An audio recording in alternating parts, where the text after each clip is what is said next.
네, 자, 파리 대책에 대한 부분 내용으로 모든 것이 다 이렇게 정리되지는 아직은 아닌 시기예요. 그래서 파리 대책 이후에 그 시행령 개정된 내용이 있고요. 또 세미나에 오신 분들이 이걸 궁금해했습니다. 아, 내가 아파트를 분양을 받았는데 분양권인 상태잖아요.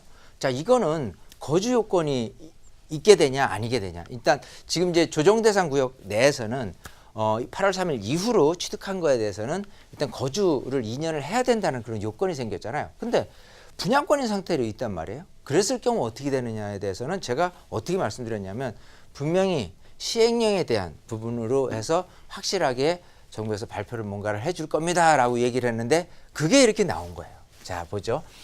8월 2일 이전에 아파트 분양받은 무주택자, 주택 있는 사람 아니고요. 무주택자는 2년 거주 없이 양도세를 비과세를 해준다라는 내용이죠. 자, 기획재정부가 10일 국무회의를 거쳐서 소득세법 시행령을 이제 개정을 한 내용이고요. 어쨌든 8월 2일 이전에 무주택자입니다. 매매 계약을 맺고 계약금을 낸 사실이 확인돼야만 되죠. 그냥 계약서만 띡 쓰는 게 아니라. 그래서 계약금을 낸 사실이 확인되면 8월 2일 이후에 잔금 지불, 소유권 이전 등기 이거를 하더라도 양도세 비과세 혜택을 인정하기로 한 것이죠. 자, 근데 아까 얘기대로 다만 집을 옮기기 위해 일시적으로 1가구 2주택자가 된 경우는 이런 방식 적용을 한대요. 무주택자에 한해서 이런 2년 거주 없는 거를 좀 혜택을 이제 주는 거가 되겠죠. 자, 그리고 두 번째는 9월 20일부터 4년으로 등록한 분은 8년짜리 장기 임대로 전환이 가능한 내용이 담겨 있습니다. 이것도 제가 요즘 이제 주택임대 사업자에 대해서 계속 이제 강의를 굉장히 세밀하게 하다 보니까 질문이 많이 들어왔었고 또 이게 시행령 개정에 의해서 또 이렇게 발표가 됐습니다. 자, 국토교통부는 임대사업자가 단기 일반형 임대주택을 장기 일반주택인 중공공 임대사업자로 바꿀 수 있도록 허용하는 내용을 골자로 한 민간임대주택에 관한 특별법 시행령 개정안이 12일 오전 국무회의에서 통과됐다라고 얘기하죠. 자, 장기 임대로 변경하는 경우 종전에 임대한 기간이 장기 임대주택의 임대 의무 기간에 포함이 되죠. 그래서 이제까지 이렇게 단기로 해서 뭐 한 5년을 들고 있었다. 그러면 장기로 전환이 되면은 뭐 3년까지 더 갖게 되면 이렇게 혜택을 받을 수 있는 부분, 특히 이제 양도세라는 부분이 있는데 여기에 굉장히 좀 민감할 수가 있어요. 그럼 100% 양도세 비과세 혜택을 다 받느냐? 이제 그거에 대한 부분은 세미나를 통해서 제가 말씀을 드리고 있거든요. 어쨌든 이런 내용들이 담겨져 있는 것들이 꾸준히 이렇게 시행령 개정에 의해서 좀 이렇게 정비되고 좀 모호했던 부분들이 이렇게 확실하게 되는 그런 부분들이 계속해서 좀 지켜볼 필요가 있는 거고요. 자, 그러면 방금처럼 단기에서 장기인 준공공 임대로 사업자로 됐을 때 어떤 차이점이 있느냐? 이것도 굉장히 중요하잖아요. 그래서 준공공 임대 사업자의 의무 기간은 일단은 8년이고요.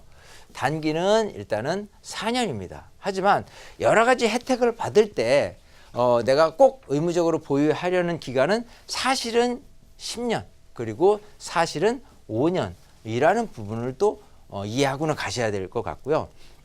자, 어떤 차이점인데 약간만 살펴보면 취득세라는 부분은 면적에 따라 감면을 하는데 요거는 단기하고 준공공이 동일해요. 자, 그리고 이렇게 종합부동산세에 대한 배제를 해주는 요건도 단기하고 준공공 동일. 또 주택 산정에서 배제되는 부분 이제 같은 경우도 단기하고 준공공은 동일합니다. 자, 그럼 차이점이 나는 부분만 열거를 해보면 일단 재산세 같은 경우는 면적에 따라 감면되는 비율이 틀려요. 예, 그래서 준공공 많게는 40제곱미터 이하는 100%의 재산세를 감면하는 거에 반해서 단기 같은 경우는 그거보다 좀 적은 비율로 이렇게 혜택을 받는 거고요. 소득세 감면 부분도 준공공 같은 경우는 75% 그리고 단기는 30%의 혜택을 이제 받는 부분이 준공공이 당연히 유리할 거고요. 자, 일단 특별하게 준공공이 갖고 있는 가장 획기적인 부분이 양도세에 대한 100% 감면 이런 부분이 있고요. 자, 요거는 이제 단기는 없는 내용이죠. 그리고 장기 보유 특별 공제에 대한 부분도 중공공 같은 경우는 무려 70%까지 10년 가지고 있을 때, 단기 같은 경우는 이제 40%까지 돼 있기 때문에 중공공이 여러 가지로 이제 혜택이 훨씬 더 많은 것을 지켜볼 수가 있습니다. 자, 어쨌든 이런 내용들은 뭐 세미나를 통해서 좀 더 확실하게 알려드리겠지만, 계속해서 이제 아까 말씀드린 대로 조금 모호했던 부분들은 계속 시행령이나 이런 부분으로 보충이 되니까요. 꼼꼼히 살펴보시고, 여러분들이 스스로 찾지 못한 부분은 또 세미나에서 계속해서 알려드리니까 8.2 대책, 9.5 대책 그 이후에 대한 부분은 계속해서 우리가 이제 알고 갈 수밖에 없는 그런 그 상식적인 그 내용으로 이제 가고 있으니까 좀 공부가 필요하지 않을까 생각을 해봅니다.